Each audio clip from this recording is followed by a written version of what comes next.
je vois du cuir partout, ça sent super bon. Ouais. Comment est-ce que vous choisissez vos cuirs? Alors, donc, ça, c'est au bureau d'études, donc en fonction des produits. Donc, on va surtout travailler, nous, sur des cuirs qui sont pleins de fleurs. Ce sont majoritairement des veaux.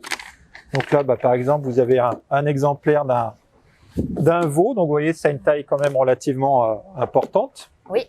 Pourquoi des veaux? Parce que c'est des cuirs qui sont les plus à la fois les plus souples et qui ont déjà une résistance et qui n'ont pas encore été, où la peau n'a pas encore été abîmée par les affres de la vie.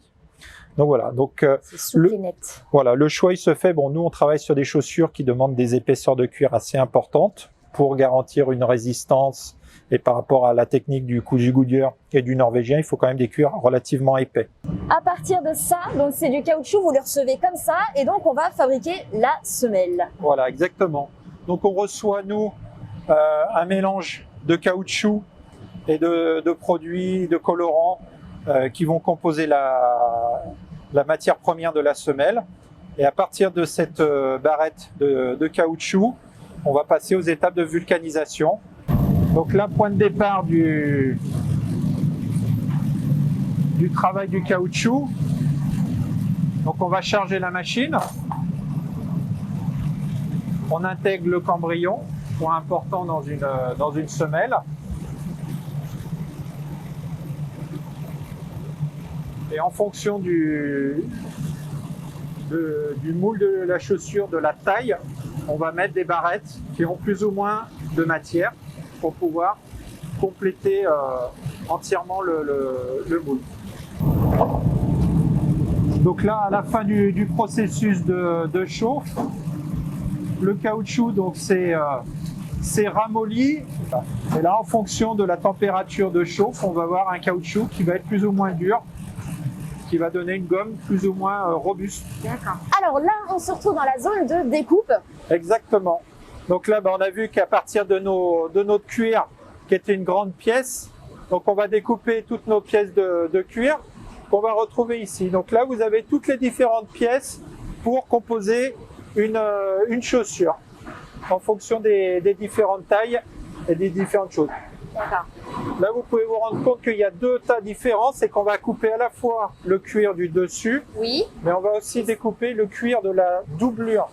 D'accord. Dans la chaussure haut de gamme, ce qui est important, c'est que la doublure, elle est coupée à part et elle est piquée à part de la tige pour permettre à la transpiration de bien s'évacuer de la chaussure.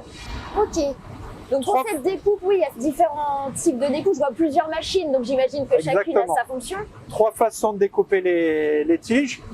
Au tranchet, quand on est sur des petites séries. À l'emporte-pièce, quand on est sur des grosses séries, mais avec des découpes relativement simples. En porte-pièce, donc c'est un marteau qui va venir appuyer sur une pièce coupante, qui va venir couper le cuir. Et depuis une petite dizaine d'années, on a évolué sur des matériaux, sur des machines assistées par ordinateur, qui sont beaucoup plus performantes et beaucoup plus précises. D'accord, on peut se rapprocher, Je vous invite à les découvrir.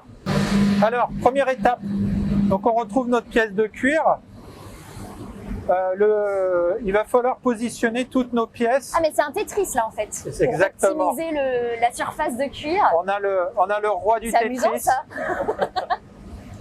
Première étape déjà, c'est de repérer tous les défauts de la peau pour éviter de venir couper des pièces sur ces défauts.